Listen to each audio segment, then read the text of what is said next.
Estaba descalza en la cocina y sostenía una cuchara sobre la olla. El agua casi hervía.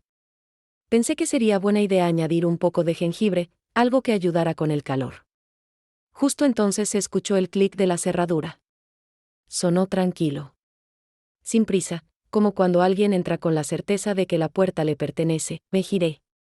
En el umbral apareció un hombre con un suéter oscuro. La cremallera estaba mal cerrada. Era Ricardú. Él es marido de Marta y padre de Noah. Marta es mi prima tercera. Apenas hablábamos fuera de las fiestas. Siempre fue una persona reservada, de las que no piden ayuda. Cuando llamó ya pasadas las 10 de la noche y con voz ronca, supe que se trataba de algo serio. Me dijo que la internaban en el hospital por unos días. Noah no podía quedarse solo. Ricardú, como siempre, era una incertidumbre. Tal vez vendría. Tal vez no dio más detalles. Y no hacían falta. Le respondí que iría sin pensarlo mucho. No fue por compromiso. Fue porque entendí que, si ella me llamaba, era porque realmente lo necesitaba. Esa misma noche hice la maleta a toda prisa. No planeaba quedarme más de una semana. Cuando llegué, Noah abrió la puerta. Estaba más alto que la última vez. Tenía ojeras grises y hablaba muy bajo. Dijo un hola y se fue directo a su cuarto. No forcé la situación.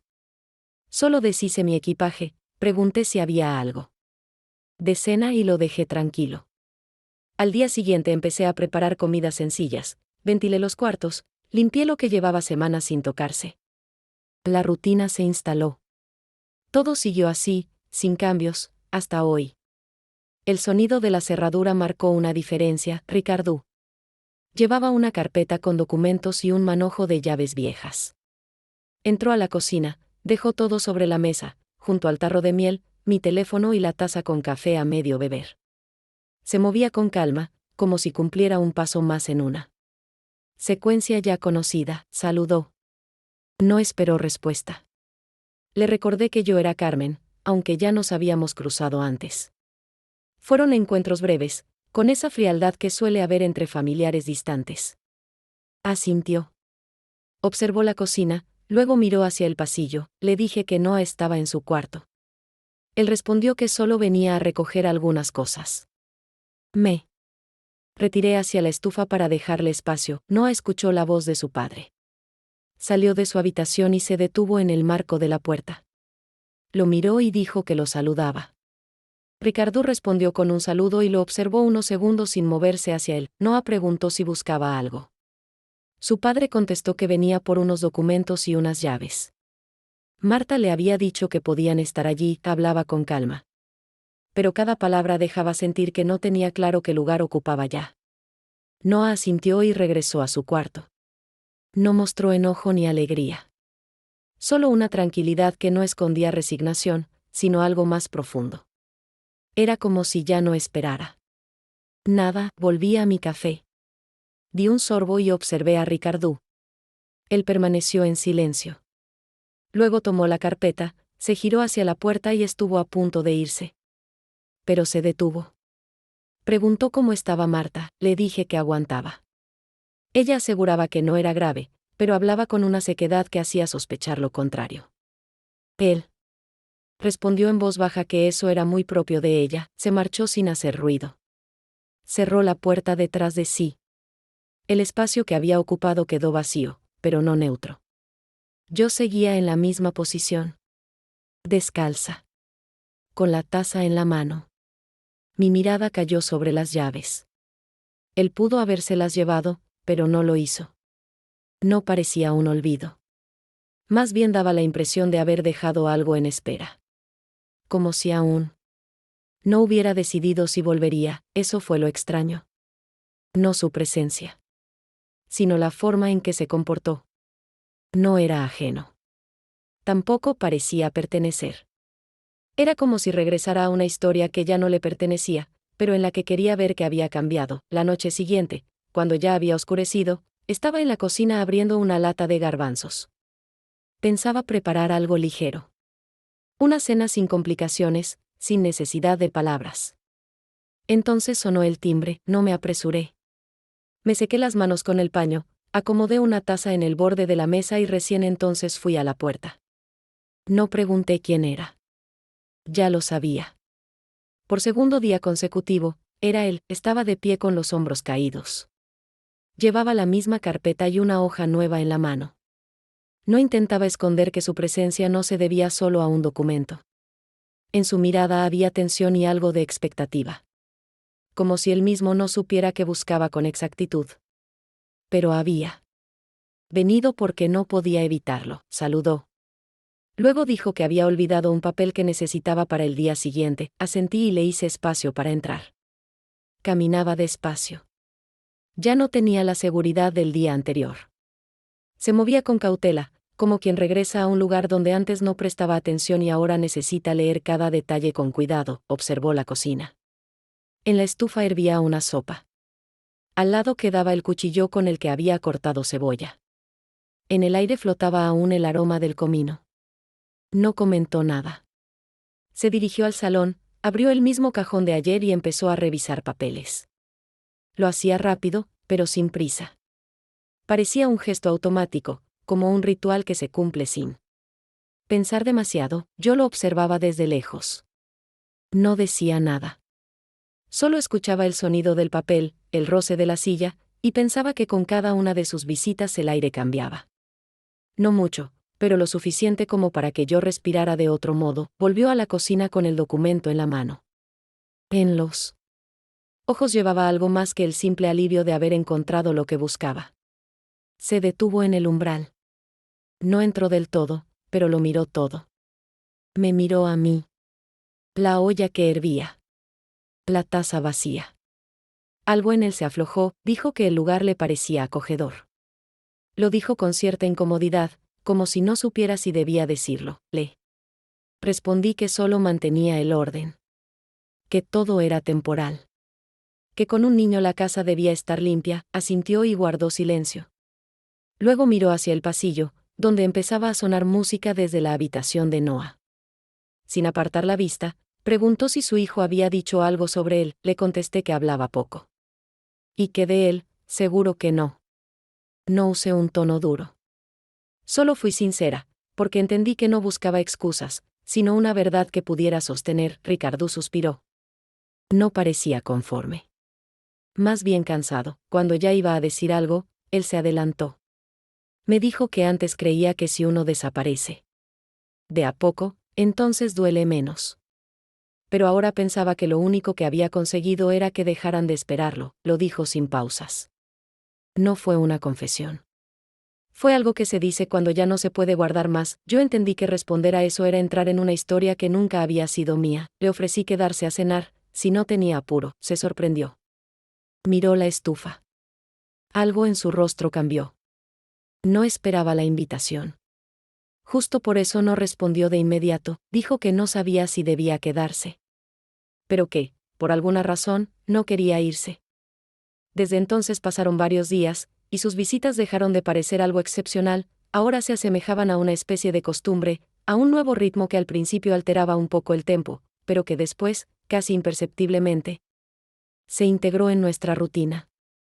Al principio venía a buscar cosas, un cargador, unas luces para la bicicleta de Noah, documentos viejos, una tapa de termo que supuestamente había dejado hacía tiempo. Luego comenzó a traer pequeñas cosas, pilas, una bombilla nueva para la cocina, un juego de tornillos para fijar la bisagra de una puerta del baño que crujía. Todo eso parecía lógico, cotidiano, incluso práctico, y en ningún momento hizo nada que diera motivos para decir, esto ya no es solo ayuda. No acordábamos encuentros ni hablábamos de antemano, pero cada vez, unos minutos antes de su llegada, me sorprendía apagando la música o volviendo a la cocina, aunque ya no tuviera nada que hacer allí. Él entraba sin apuro, se detenía. Un momento en el pasillo, se quitaba la chaqueta sin prisa, como si aún no hubiera decidido cuánto tiempo iba a quedarse.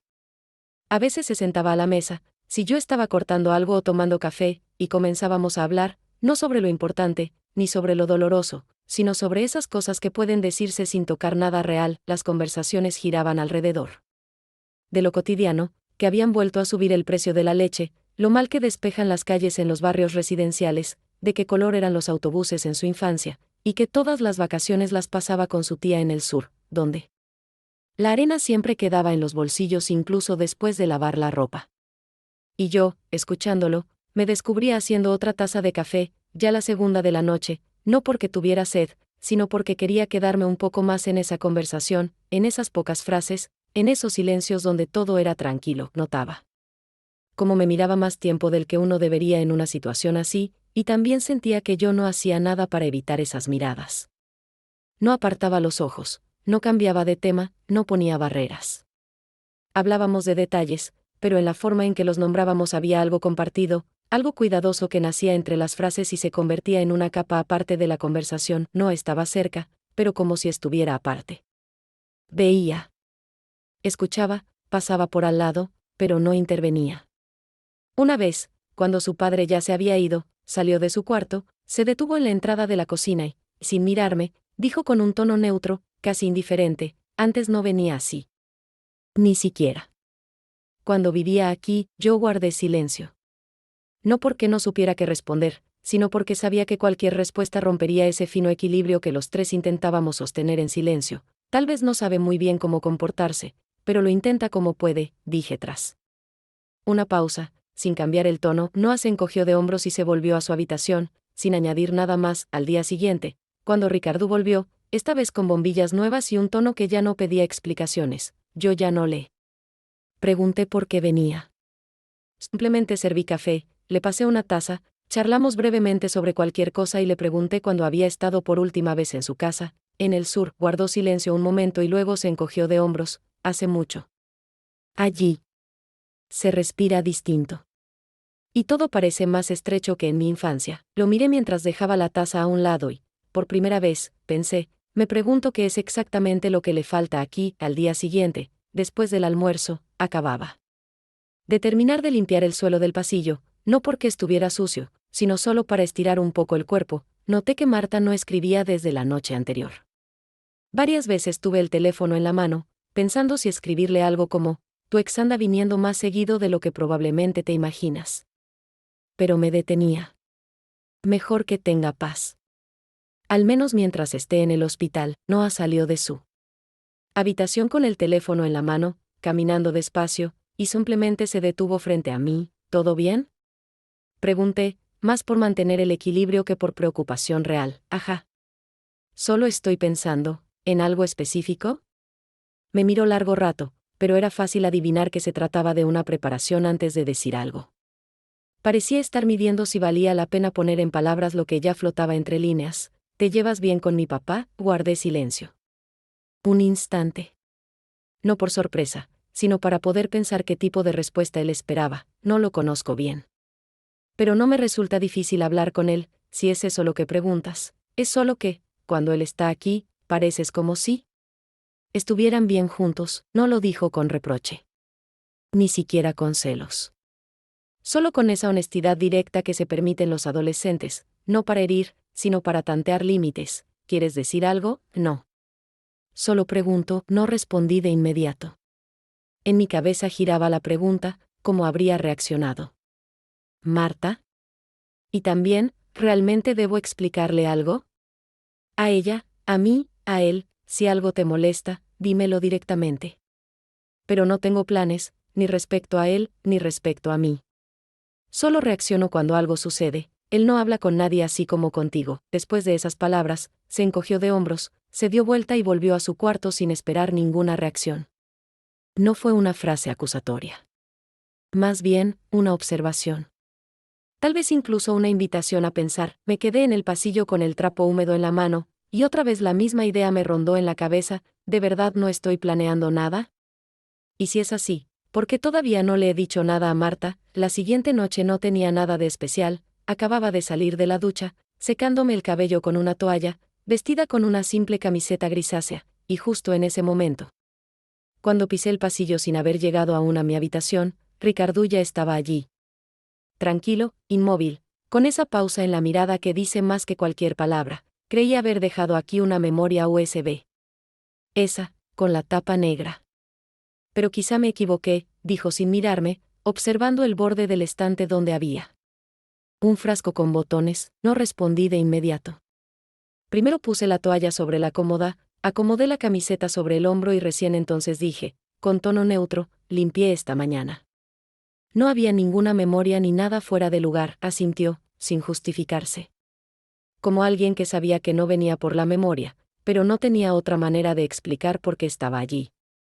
Durante unos segundos, simplemente nos quedamos. En silencio, sin evitar las miradas.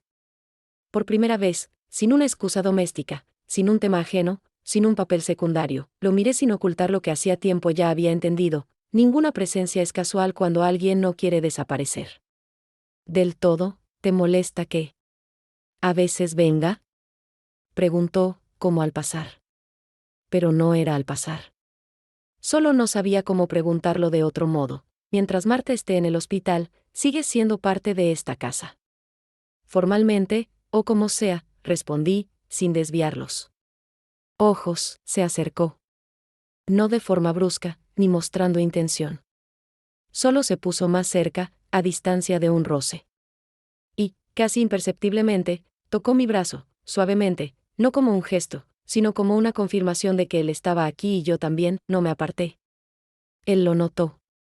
No dijimos nada. El beso no sucedió porque alguien se animó. Sucedió porque ya no hacía falta fingir. Fue corto, sin prisa, sin exhibición. Solo, como una constatación de que entre extraños, esto ya no era algo que pasara. Cuando nos separamos, no dio un paso atrás. Y yo tampoco. Solo nos quedamos de pie.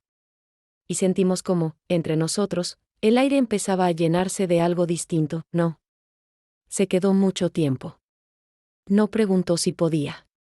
No explicó qué había sido eso. Y justamente por eso recordé esa noche con cada detalle, porque no hubo declaraciones, pero sí todo lo demás.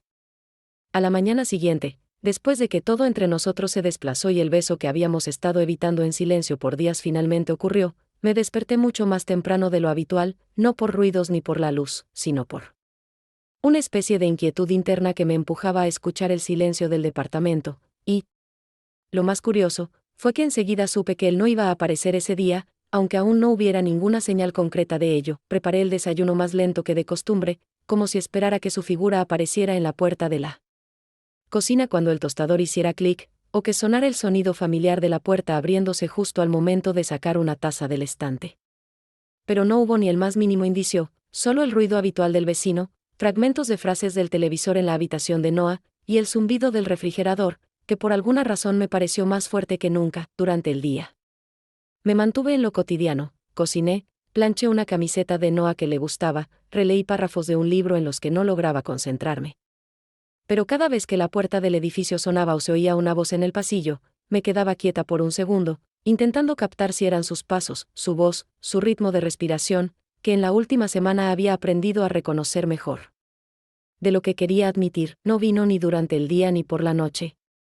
Y sin haberle escrito ni un solo mensaje, sin llamarlo, sin preguntar nada directamente, sentí como, con cada hora, algo dentro de mí comenzaba a desplazarse sutilmente, como si un gancho invisible del que algo colgaba se hubiera roto, y ahora ese algo estuviera tirado en el suelo, pero yo aún no me atrevía a levantarlo. Esa noche me desperté de nuevo, no por un sueño, no por ruido, simplemente, y me quedé mucho rato acostada mirando la oscuridad, escuchando los sonidos del departamento que ya podía reproducir de memoria, pero que ahora tenían una nueva cualidad, la sensación de vacío, que no era exactamente soledad, pero sí algo cercano, algo parecido a una ausencia constante de algo que ya se suponía parte de este espacio. Al día siguiente todo se repitió. No apareció por segunda vez, y ya no solo lo esperaba, comencé a notar cómo el departamento cambiaba, el enchufe que él había prometido arreglar parecía aún más fuera de lugar. La luz de la cocina volvía a parecer demasiado amarilla, y el tirador del armario que él una vez había ajustado, otra vez estaba flojo, como si me recordara que el tiempo había regresado a su estado original, solo que ahora yo sabía cómo podía ser distinto. No le dije nada a Noah. Porque no había que explicar, él lo entendía sin necesidad de palabras, y los dos fingíamos que todo seguía como antes, pero en su silencio había un tono que no necesitaba explicaciones, y en mis movimientos una cautela que antes no existía. Al tercer día, el silencio se volvió tan denso que incluso los platos sonaban demasiado fuertes, incluso el crujido de una silla parecía impertinente. Incluso el roce del cuchillo sobre la tabla generaba irritación, porque con cada sonido, Todo dentro de mí gritaba que su ausencia ya no era solo un vacío, era un peso que sin darme cuenta había empezado a cargar, aunque aún no supiera cómo soltarlo, y aunque no había ninguna notificación en mi teléfono, ni una nota sobre la mesa, sentía que ya nada en ese departamento estaba en el mismo estado, incluso la taza de la que él tomaba café ahora estaba colocada de otro modo. Y no sabía si debía acercarla más a la pared o dejarla tal cual, porque incluso ese pequeño gesto ya parecía una decisión que debía tomar sola, al cuarto día de su ausencia, cuando ya casi había logrado convencerme de que todo había sido apenas una pausa breve, sin importancia. Y que quizás ambos habíamos exagerado el significado de lo que ocurrió entre nosotros en el pasillo. Él apareció durante el día, no por la tarde como solía, no con esa pausa cautelosa en la puerta, no tanteando mi estado de ánimo con silencios, sino con seguridad, con una herramienta en la mano y una frase tan cotidiana que por un momento llegué a creer, sinceramente, que nada había cambiado. Hay que cambiar el grifo, dijo simplemente, como si ayer mismo hubiéramos hablado de eso, y ahora él viniera solo a cumplir lo prometido. Asentí, sin detenerlo, sin decirle que yo me las había arreglado perfectamente sin un grifo nuevo, sin remarcar que no había avisado, ni pedido permiso, ni acordado nada. Simplemente me hice a un lado para dejarle paso al baño, porque en realidad lo sabía, no se trataba del agua, ni de las tuberías, ni de un grifo que goteaba apenas desde el principio pero no molestaba para vivir. Se puso a trabajar enseguida. En silencio, concentrado, desatornilló la pieza vieja, instaló la nueva, probó la presión, limpió el suelo, hizo todo con cuidado, como si quisiera demostrar no solo que sabía arreglar cosas, sino que también podía ser delicado con objetos que ya no eran suyos, pero seguían siendo cercanos. Yo lo observaba desde el marco de la puerta del baño, sin intervenir, solo mirando cómo se movía, cómo apoyaba las rodillas en el suelo sin hacer ruido, cómo tocaba con cuidado las paredes y el armario, como si ellas lo recordaran mejor que las personas. Cuando terminó, se levantó.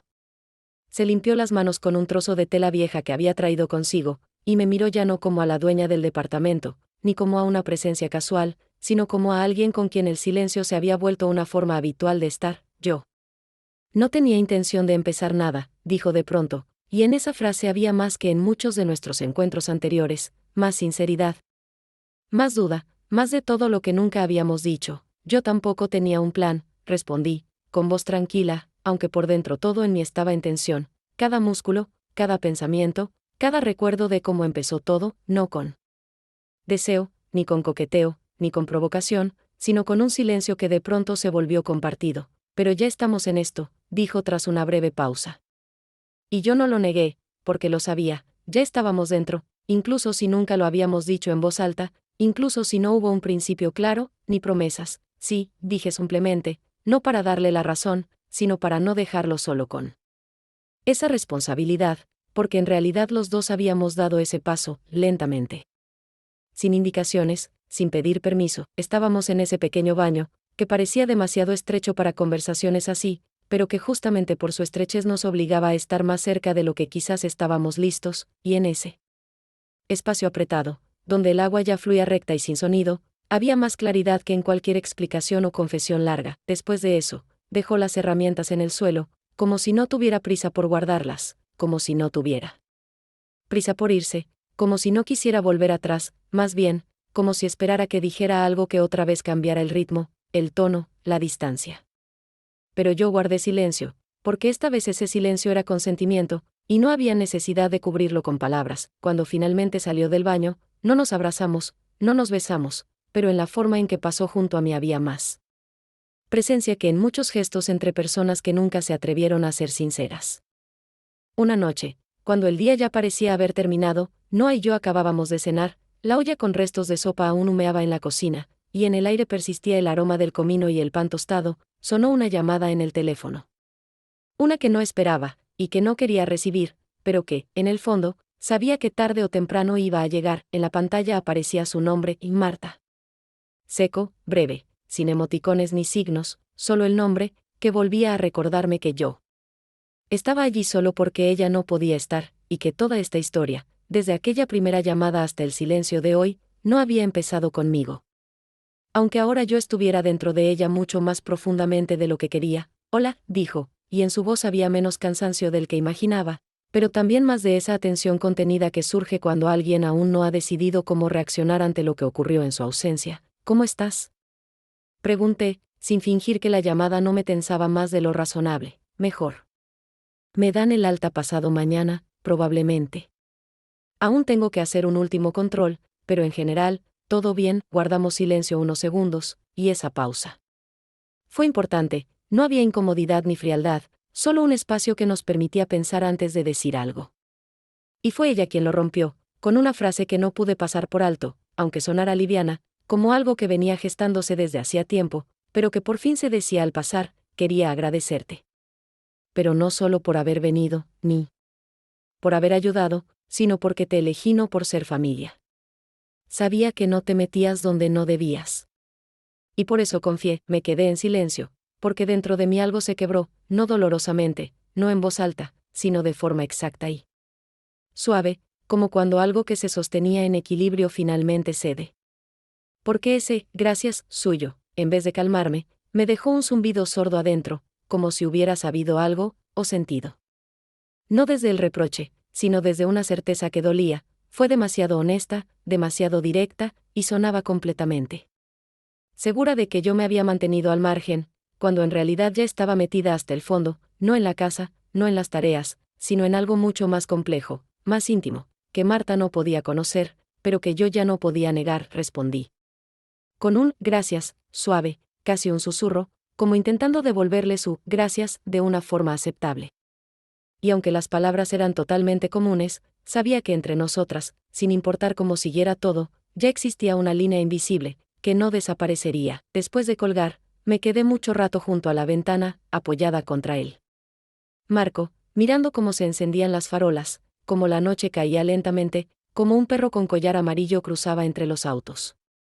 Y en esos pequeños detalles, sentí de pronto que yo ya no estaba simplemente en un departamento que me habían confiado temporalmente, sino en un espacio en el que me había echado raíces, no con objetos, ni con frases, sino con una presencia que ahora tenía peso. Noah, que había estado todo ese tiempo en su cuarto, pasó junto a mí sin detenerse, sin preguntar, pero con una expresión que dejaba claro que había escuchado lo que dije, y lo que no dije, y que quizás entendía más de lo que yo podría explicar. No lo miré ni lo llamé de vuelta.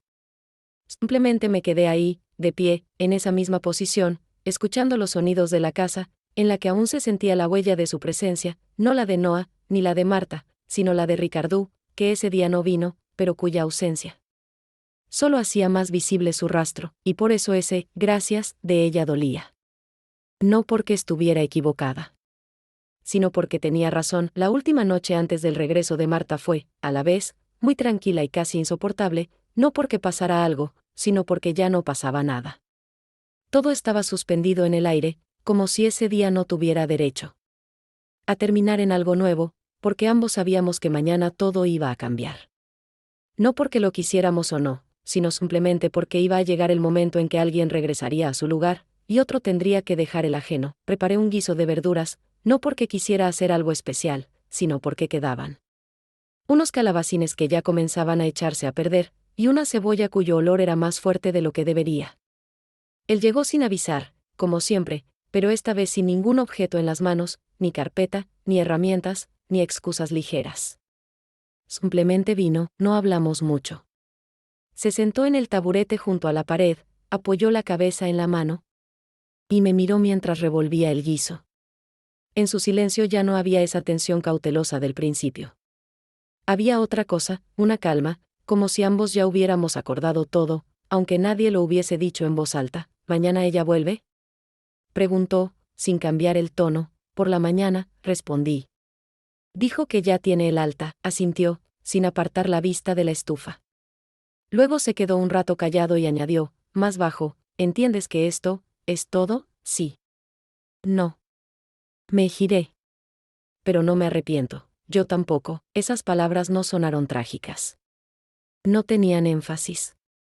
Los dos las dijimos con naturalidad, como algo que no requiere consenso. Como un hecho que merece ser dicho en voz alta, para que no se quede flotando entre medias frases. Se quedó unos 15 minutos más. Me ayudó a recoger la mesa.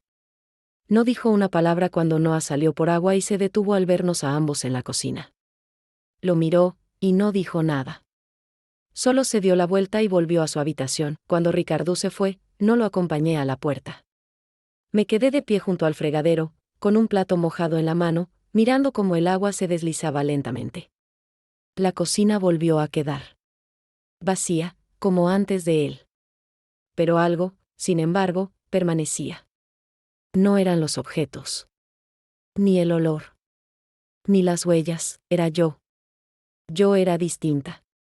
Y eso ya no iba a cambiar. Marta llegó temprano, más temprano de lo prometido, sin previo aviso. Solo tocó el timbre alrededor de las 8 de la mañana, cuando apenas había puesto la pava al fuego. Y cuando abrí la puerta, estaba allí, con una pequeña maleta, el rostro difícil de leer, sin señales visibles de cansancio, sin alegría, pero con esa profunda, firme vaciedad en la mirada que tienen quienes acaban de atravesar algo difícil y ahora regresan a la vida no porque lo desean, sino porque deben, no. Me abrazó, no sonrió, no hizo preguntas innecesarias, agradeció la ayuda y simplemente pasó de largo. Dejó su maleta en el pasillo, se quitó el abrigo despacio, como escuchando cada uno de sus propios movimientos, y fue directo a la cocina. Noah salió de su habitación casi enseguida, vio a su madre, se detuvo un segundo, luego se acercó y la abrazó fuerte, aunque muy rápido, sin palabras, sin emoción visible, solo un gesto firme con los brazos, tras el cual se retiró y se quedó parado frente a ella, con una expresión donde se mezclaban alivio, desconcierto y algo parecido a la culpa.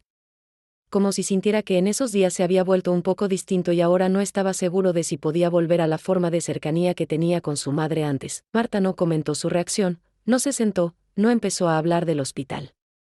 Solo me miró desde detrás de él y dijo, simplemente, todo parece tranquilo. No respondí enseguida. No porque no supiera qué decir, sino porque en ese momento sentí como todo dentro de mí se volvía demasiado callado, demasiado plano, como cuando uno despierta de un sueño y la realidad vuelve sin emociones, pero con precisión.